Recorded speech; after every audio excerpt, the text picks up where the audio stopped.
Ons sê baie hartlik welkom aan ons aanlyn kykers by hierdie geleentheid vanoggend. Die tweede Sondag van Pasen. En mag die Here ook op hierdie dag, publieke vakansiedag bekend as Vryheidsdag, vir my en jou die geleentheid bied om ook ons vryheid in Christus te vier.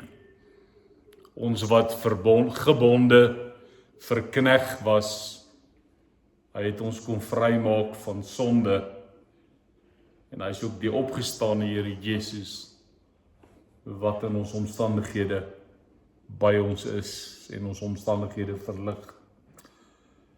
Vriende, by hierdie geleentheid wil ons uit die Here se woord saam lees 'n bekende gedeelte uit Lukas 24 waar Jesus saam met die Emmausgangers stap en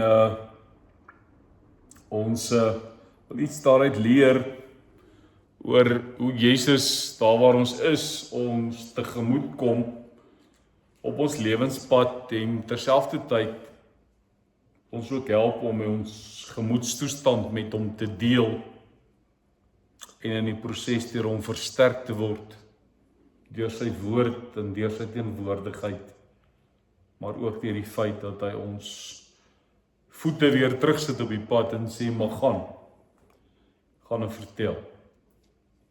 So Lukas 24 vanoggend by hierdie geleentheid vanaf die 13de vers. Op dieselfde dag was 2 van hulle op pad na 'n dorpie met die naam Emmaus, 12 kilometer van Jerusalem af. Hulle was in gesprek met mekaar oor al hierdie dinge wat gebeur het. En terwyl hulle so gesels en gedagtes wissel, het Jesus self nader gekom en met hulle saamgeloop. Hoor nou vers 16, maar hulle oë is verhinder om hom te herken. Ons het nou al 'n paar keer met mekaar gepraat oor ons oë wat geopen moet word vir die teenwoordigheid van die Here by ons. En hy vra toe vir hulle, wat is dit wat julle so ernstig met mekaar loop en bespreek?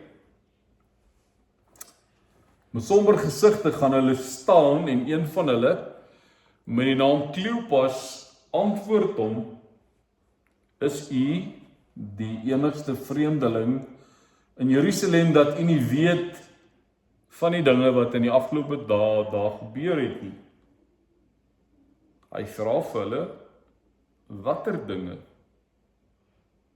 Hulle antwoord hom, die dinge in verband met Jesus van Nasaret, 'n profeet wat magtig was in woord en daad voor God en die hele volk, en hoe ons priesterhoofde en die lede van ons raad hom oorgelewer het om ter dood veroordeel te word en hom te kruisig. Nou hoor wat gaan in hulle harte aan. Wat was hulle verwagting van Christus? Ons het so gehoop dat dit hy is wat Israel sou verlos. Verwagting van Christus, maar hulle eie gemoedstoestand, maar boonop is dit vandag al die 3de dag van dat die dinge gebeur het. Nou vertel hulle nog meer.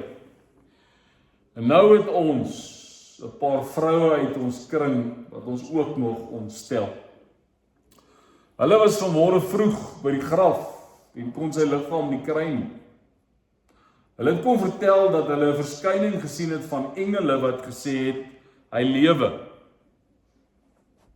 Sommige van ons mense het ook na die graf toe gegaan en het gekry soos die vroue gesê het, maar hom het hulle nie gesien. Toe sê hy vir hulle, wat 'n gebrek aan begrip en wat 'n traagheid van gees. Glo julle dan nie al die dinge wat die profete gesê het nie? En dan maak Jesus dit wat gebeur het, vers 26, op hom van toepassing. Steeds weet hulle nie wie sy nie. Moes die Christus nie hierdie dinge lei om in sy heerlikheid in te gaan nie? Daarna het hy by Moses en al die profete begin en al die skrifuitsprake wat op hom betrekking het, vir hulle uitgelê. Toe hulle by die dorpie aankom waar hulle op pad was, het hy gemaak of hy verder wil gaan. Hulle het egter by hom aangedring en gesê, bly by ons, want dis amper aand en die dag is al amper verby. Toe het hy ingegaan om by hulle oor te bly. Terwyl hy saam met hulle aan tafel was, neem hy die brood, vra die seun, breek dit en gee vir hulle. Toe gaan hulle oë oop en hulle het hom herken, maar hy het uit hulle gesig uit verdwyn. Ek wil ons net vanoggend by vers 32 stil staan. Hulle sê toe vir mekaar, het ons hart nie warm geword toe hy op die pad met ons gepraat het en vir ons die skrif uitgelê het nie. Nou wil ek hê jy moet ontdek, Jesus het uiteindelik saam geloop, geluister, gepraat, sy woord, hy het tuis gegaan, sy teenwoordigheid, en dan die wonderlike, nadat hulle met hom ontmoet het, vers 33, hulle het dadelik opgestaan, en na Jerusalem toe teruggegaan. Daar kry hulle die 11 en die ander mense by mekaar, en die sê, die Here het regtig opgestaan, en hy het aan Simon verskyn. Toe vertel hulle wat op die pad gebeur het, en hoe hy aan hulle bekend geword het, toe hy die brood gebreek het. Kom ons lees tot sover. Hulle sê toe vir mekaar, het ons hart nie warm geword, toe hy op die pad met ons gepraat, en vir ons die skrif uitgelê.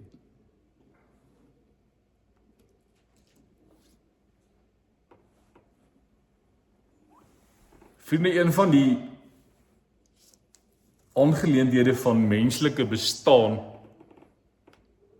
wat op die huidige oomblik wêreldwyd baie aandag kry, is mense se geestesgesondheid. Their mental health. Mense se emosionele en geestelike gesondheid. Hoekom? Want ons kom agter dat depressie voorkom in alle vlakke van die samelewing. Inteendeel, talle mense word jaarliks gehospitaliseer met een of ander vorm van depressie, een of ander vorm van mental illness.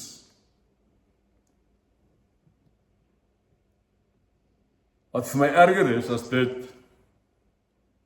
is die feit dat daar baie mense is wat nie behandeling ontvang nie. Dat daar mense is wat met hierdie innerlike wroging in hulle binneste loop en vanweë die stigma wat daaraan gekoppel word om 'n sielkundige of 'n terapeut of 'n psigiater te gaan sien, by baie mense die gedagte wek dat, en ek sê dit met respek, want dis hoe ons dit beleef het oor jare, daar's fout met jou. Iemand sal dadelik sê, ek is nie mal nie, ek het nie nodig om na hierdie kopdokters toe te gaan nie. Maar die realiteit van ons lewe is dat daar mense is wat siek is, baie swaar kry, en hy skaamte en vrees vir wat ander daaroor mag sê, dikwels in stilte baie swaar kry. So iewers in my lewe moet ek vir myself sê, bewustelik, onbewustelik, wetend, onwetend, kan ek aan een of ander vorm van mental illness ly. Dis 'n wisselende gemoedstoestand. Dis teleurstelling, dis moedeloosheid, dis neerslagtigheid, dit kan lei of dit kan ook wees ernstige gevalle van psigose.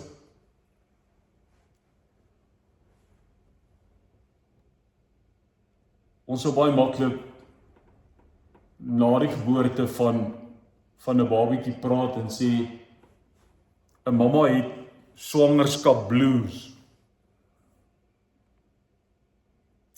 So wat maak ons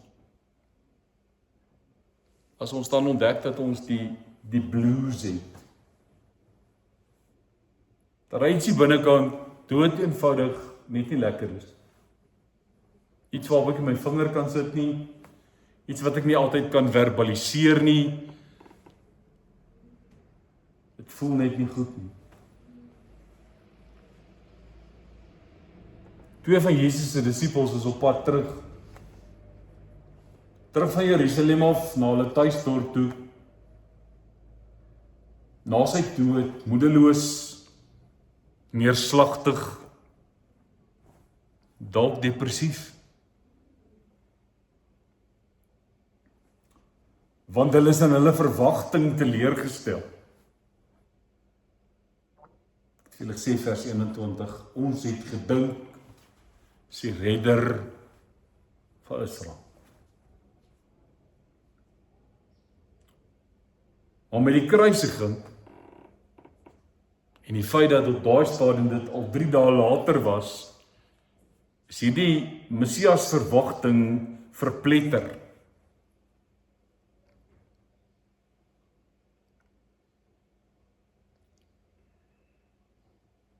So hulle is op pad terug huis toe.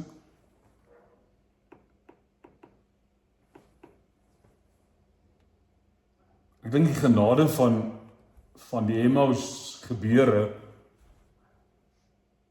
is dat die twee nie in stilte geloop het nie. Maar dat hulle iets van hulle belewenis met mekaar gedeel het. Dat hulle as mede reisgenote vir mekaar gesê het, dit wat ons nou die afgelope paar dae beleef het, is nie vir ons lekker nie. Hulle was bedroef, hulle was ontnigter. En dan lees ons, terwyl hulle so loop en praat, sonder dat hulle dit agtergekom het, staan nog 'n reisiger wat by hulle aansluit. En aanvanklik herken hulle hom nie. Ek dink nie as hulle is heeltemal bewus van sy teenwoordigheid nie, tot hy begin vra en Kleopas met groot verontwaardiging sê, maar is jy die enigste vreemdeling in Jerusalem? Weet jy nie wat gebeur het nie?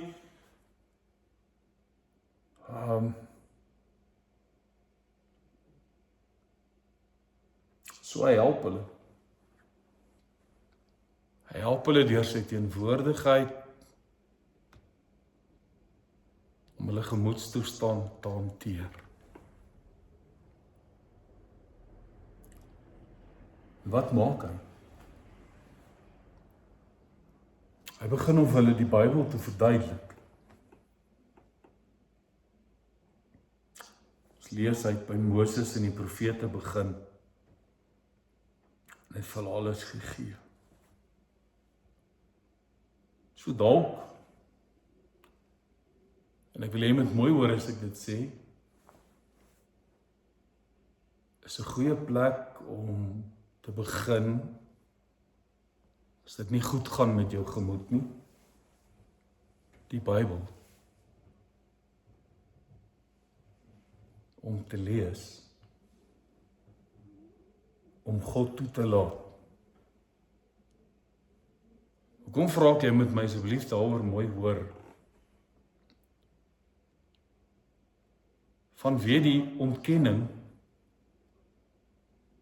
van geestesgesondheid, of dat mense aan depressie of een of ander mental illness ly. is dit baie keer die laaste ding wat iemand wil hoor is om te sê, gaan lees net die Bybel.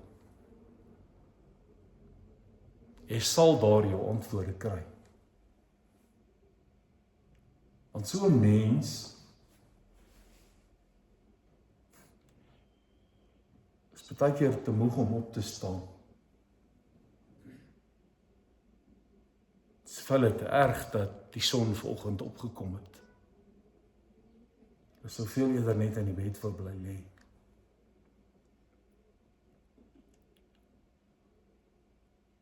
So hoor weer as ek sê, dit is 'n goeie plek om by die Bybel uit te kom. Partykeer moet jy dalk eers uit die bed uitkom. Maar ja, dis hoe Jesus maak. Hy sê, kom ons praat. En hy maak dit wat op hom van toepassing was vir hulle bekend. Hy praat met hulle, hy vertel vir hulle. Hy spreek hulle persoonlike verwagtinge aan dat hy die redder van Israel sou wees. So hy help hulle om die woord te verstaan. En ons moet vir mekaar sê dat ons geestestoestand en ons gemoedstoestand maak baie keer dat ons 'n onvermoë het om die woord te verstaan. Om die woord toe te pas. En daarom pleit ek vir mense wat rondom hierdie mense staan, om saggies met hulle te werk. Om hulle nie te bepreek met teksverse,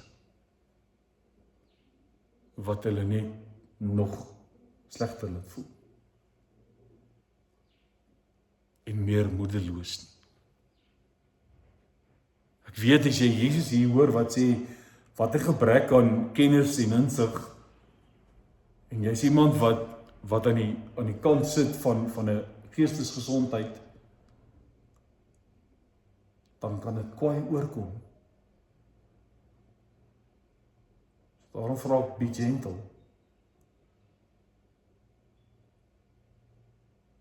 Met alle respek, dis nie net lees en bid en ons het opgelos nie. Mense is regtig siek en hulle het intense hulp nodig. Maar dis iets wat ons samelewing nog aan gewoond moet raak. Dat dit 'n realiteit is, dat dit nie 'n skande is nie, en dat daar hoop is, dat daar ook oorwinning is, en dat dit baie keer niks met jou geloof te doen het nie.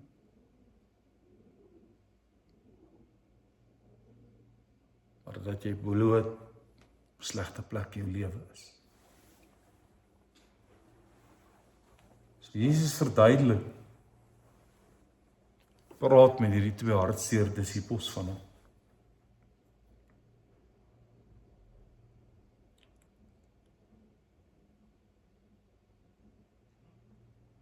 So hoor my vandag as ek sê, ek het begrip vir mense met 'n uitdaging rondom emosionele en geestesgesondheid. Mense wat sukkel met emosionele en geestesgesondheid. Dis 'n worsteling. Dis 'n siekte. Dis 'n stigma. Baie voel dit soos 'n skande. Jy gebruik medikasie wat jou beter moet laat voel, maar jy voel slegter. Is baie hard met jouself. Die blote feit en die gedagte aan terapie is vir party mense net taboe.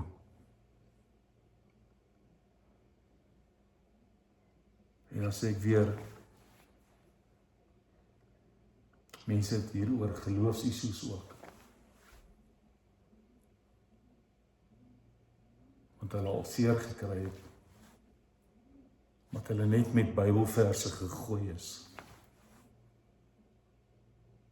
En moes selfsiening kom klaar.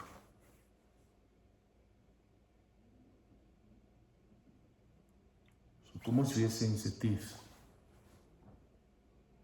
Kom ons hê net begrip. Kom ons verstaan net. Probeer verstaan.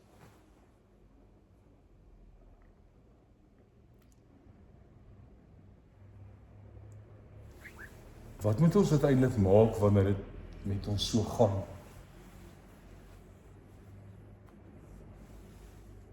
Ek dink as ek kyk na die 2 disippels,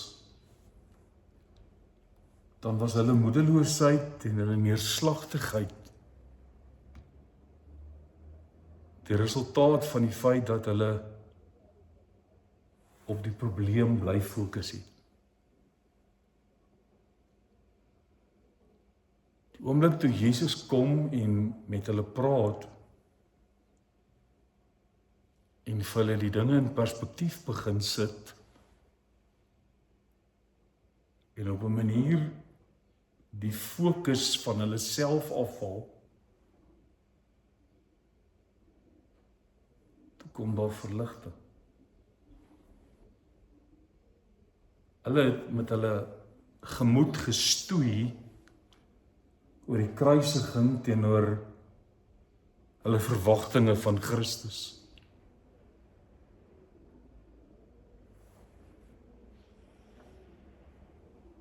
Ek sê weer, hy sluit stil by die reis aan.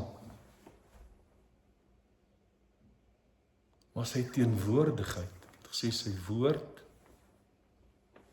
maar sy teenwoordigheid verander hulle gemoedstoestand. Ons het mooi as Jesus, as dit so by die einde van die pad kom, en hy mik om verder te gaan, hulle sê, bly bietjie by ons. En nog so bietjie.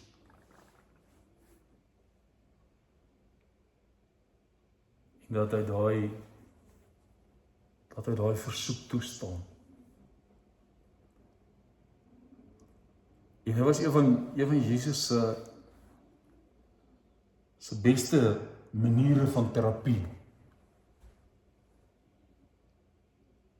As om saam met mense te eet. En wat het ons gelees?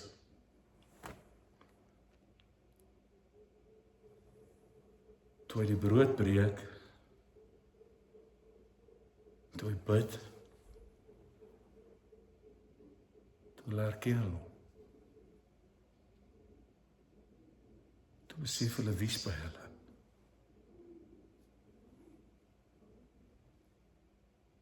So deur die woord, teenwoordigheid, die breek van brood, toe herken hulle hom, toe sê hulle vir mekaar, het ons hart nie warm geword, toe op die pad met ons gepraat het, vir ons die skrif uitgelê het nie.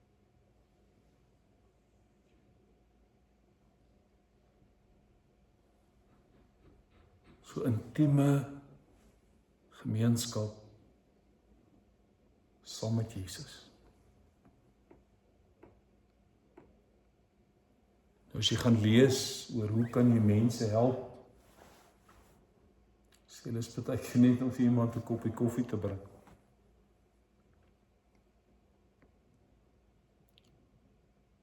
Dalk net 'n boodskap te stuur. Dalk hulle gunsteling sjokolade. Dalk iets vir hulle te doen, wat hulle op daardie stadium nie vir hulle self kan doen nie, of nie wil doen. So teenwoordigheid, presence, being there, En let op as Jesus daar is. Hy loop en luister. Hy begin nie dadelik preek. En dadelik oplossings gee nie. Hy's daar. En hy eet saam met hulle.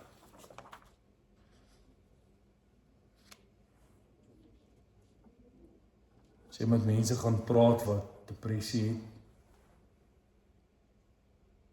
dan ontstaan hierdie diep moedeloosheid dikwels wanneer ek so fokus op die negatiewe van my lewe dat ek nie lig sien. Daar's geen uitkoms nie. My teleurstellings en my mislukkings maal oor en oor deur my kop. Dit raak 'n verstoring. Dit is baie keer 'n morbiede behettheid met probleme en teleurstellings wat my niks help nie. Ek stap net dieper en dieper in die modder in. Niks word beter nie.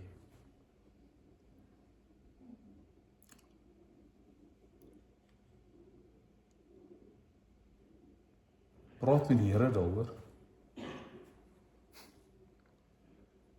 Praat met iemand daaroor.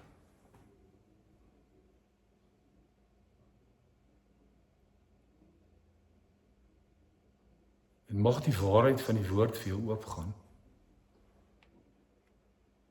Die Gees wat jou ophef. Dink maar aan Psalm 40 wat sê ek het in die modder al dieper en dieper weggesak.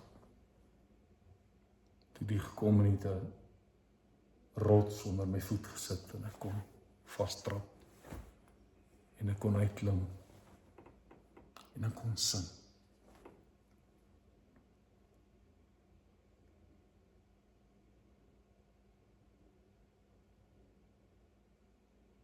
Vra geduld om met mense saam te stap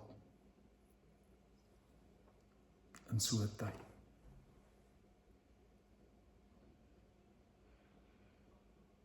En moenie dat jou eie teleurstelling en die feit dat dit nie so vinnig gebeur soos wat jy wil hê dit moet gebeur, jou moedeloos maak om hulle te help nie. Want op sy tyd sal God hulle ophef.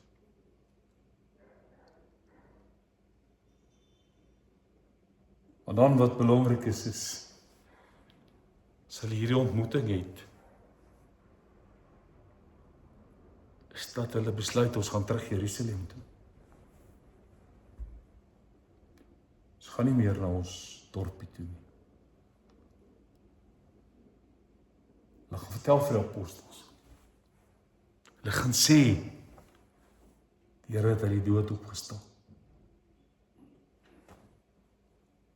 Hulle het heel waarskynlik Emmaus toe gegaan, soos die kinders sê, soos 2 losers.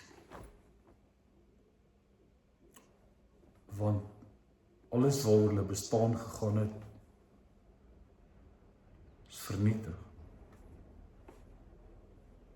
Hulle was so teleurgestel dat hulle heel waarskynlik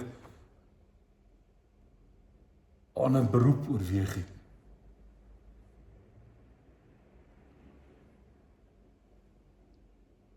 Maar Jesus eet saam met hulle.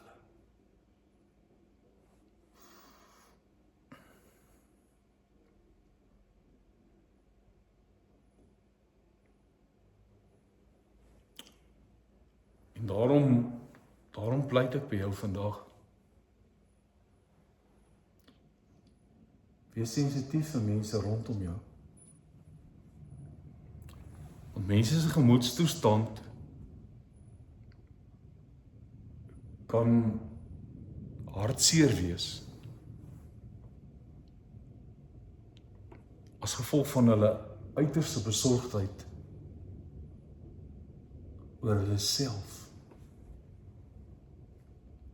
Hierdie disippels was ongelukkig omdat hulle hoop gefrustreerd was. Hulle roeping was skynbaar uitgeskakel.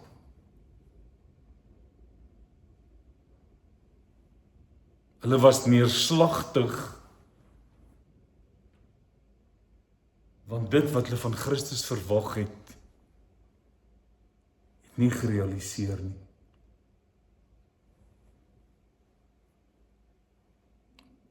En moderne disippels, ek en jy vandag, en veral na COVID waar ons in isolasie geleef het,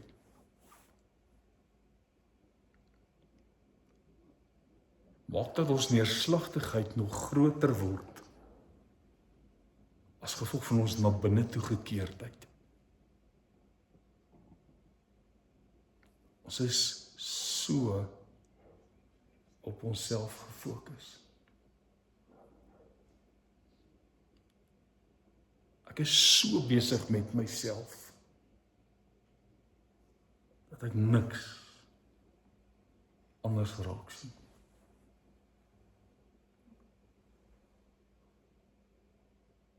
So Jesus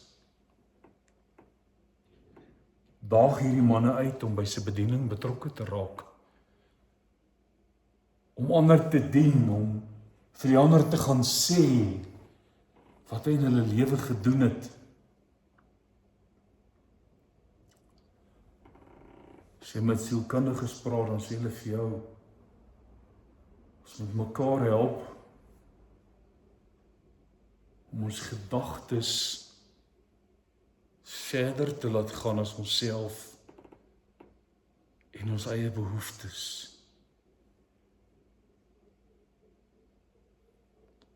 Ons word uitgedaag om betrokke te raak by ander se behoeftes. Om in die proses ons eie neerslagtigheid te deurbreek.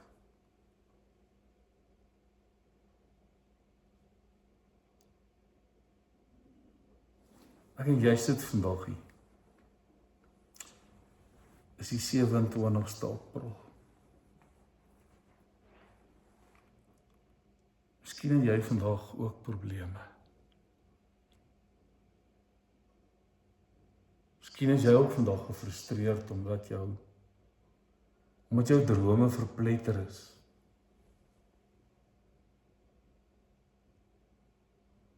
Vandag voel jy dalk ook soos Kleopas en sy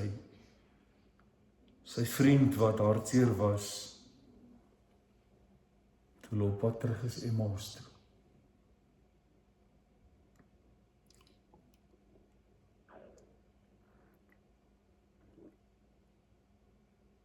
Uiteindelik was Jesus hulle oplossing. Hulle ontmoeting met die opgestane Here Jesus. Wat die woord met hulle gedeel het, maar wat self die woord is, wat vlees geword het, wat onder ons kom woon het, wat saamgestap het met sy teenwoordigheid, wat gelei het, maar wat ook uitgedaag het, en gesê het, gaan jy ook.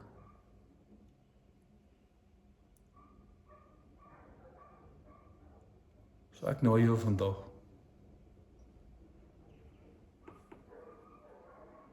as 'n moderne disipel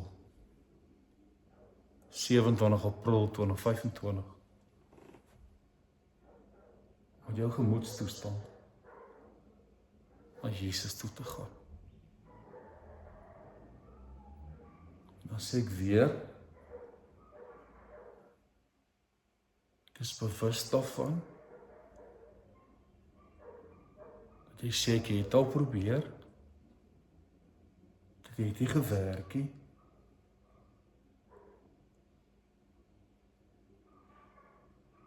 Ek het begrip daarvoor. Selfs God het begrip daarvoor.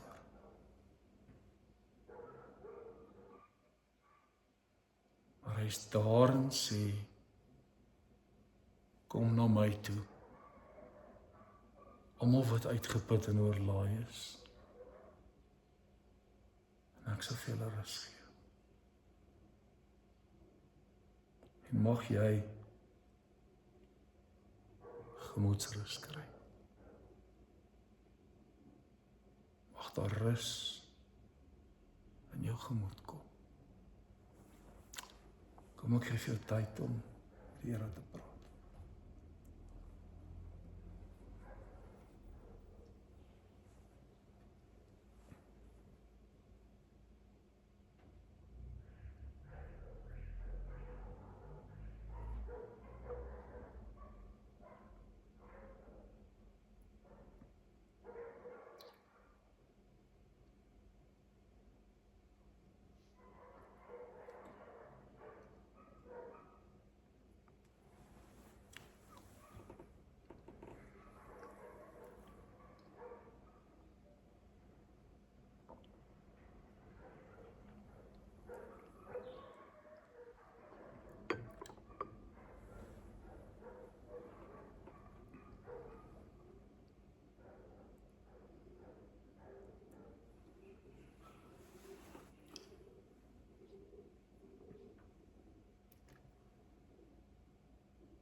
Here, daar's nie een van ons wat vandag hier is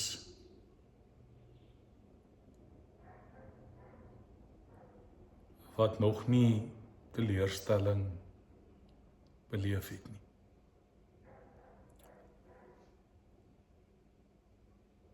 Elkeen van ons het al beleef hoe jou drome aan skerwe lê.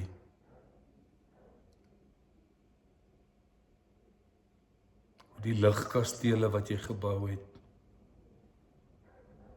in die niet verdwyn.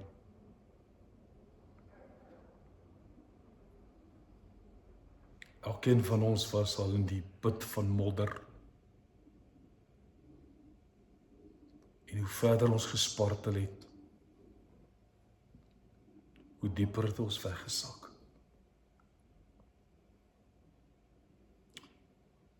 Dankie dat die opgestane Here Jesus, die klip wat deur die bouers afgekleer is, die fondament geword het waarop ons kan bou.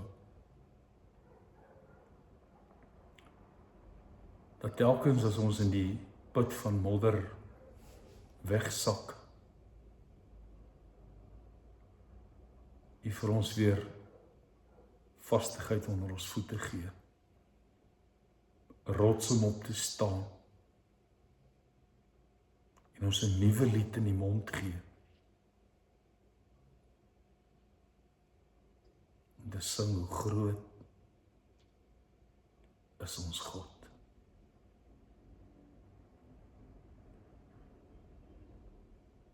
So my hart gaan vandag uit na elkeen wat moeg, uitgeput, oorlaai, moedeloos, gebroke, depressief, angstig, paniekerig.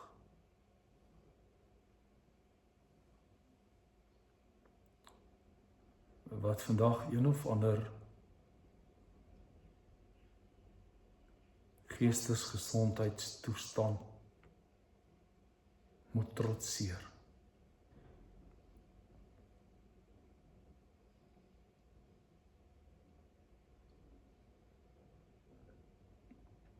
Uitdaging wat baie keer net te veel is. Het voel net, ek kan nie meer nie. Ek sien nie lig nie. Ek sien nie uitkoms nie.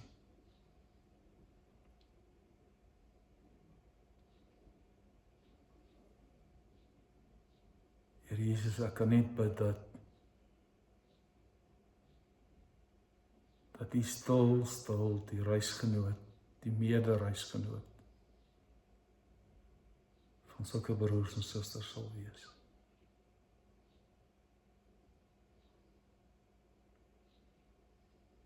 Dat die mense sal help om U te herken.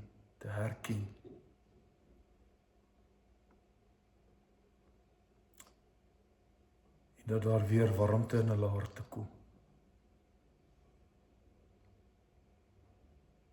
Omdat U hulle tegemoet gekom het as die woord wat mens geword het. Wat U met hulle teenwoordigheid kom versterk. Wat saamloop.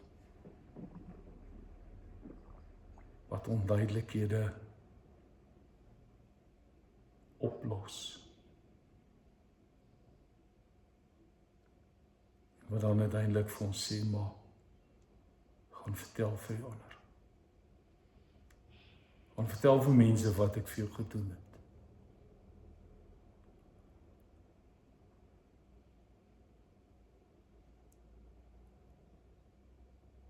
Dankie dat ons hierdie komplekse uitdaging van geestesgesondheid en emosionele gesondheid voor U kan kom lê.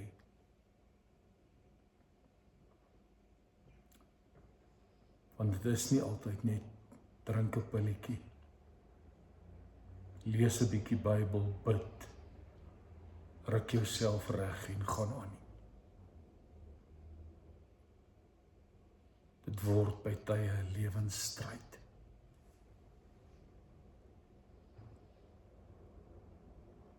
Dankie dat U ons tegemoet kom. Dat U saam met ons is. Al sien ons dit nie. Of wil dit ons baie keer dit nie herken nie. Maar dankie dat U saam met ons gaan. Amen.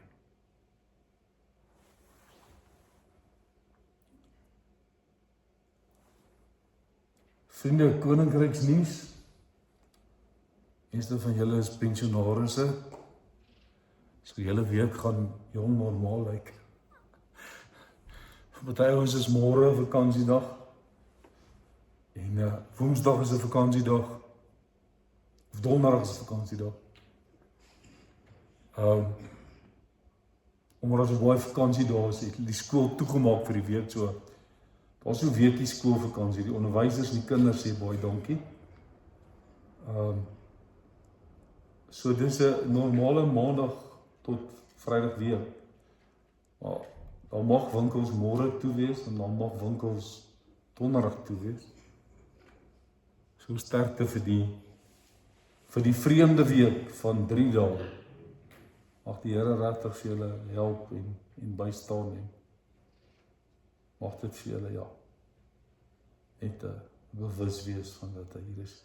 Dan is natuurlik Werkersdag is nou die 1 Mei en die inwoners van die tuis het besluit dat hulle dominee op Werkersdag sal werk.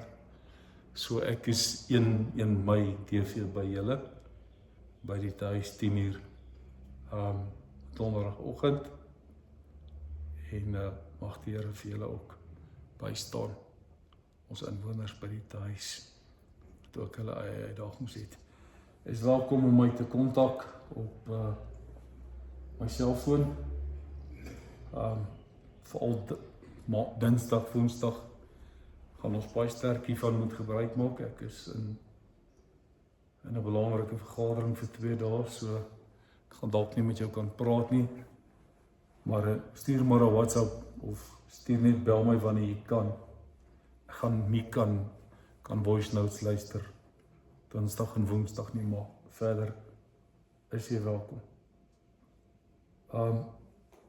Dan wil ek net van my kant af sê, party van julle weet dit, almal weet dit nie. My middelste broer is Vrydag oorlede. ouderdom van 54 met 'n hartaanval. So vir hierdie week is dit vir ons 'n uitdaging, want tussen al die vakansiedae en die goeders is dit maar 'n moeilike ding. So dankie vir julle ondersteuning.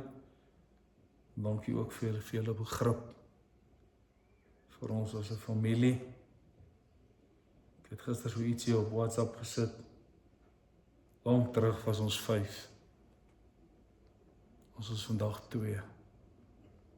So weet net, ons het op die oomblik ons eie uitdagings wat maak dat ons net soveel te meer verstaan wanneer julle ook swaar kry en deur moeilike tye gaan. So mag die Here julle almal lei. Mag julle sy liefde ervaar. Ek groet ons aanlyn kykers, ons praat weer volgende Sondag, die 4de Mei. Totsiens.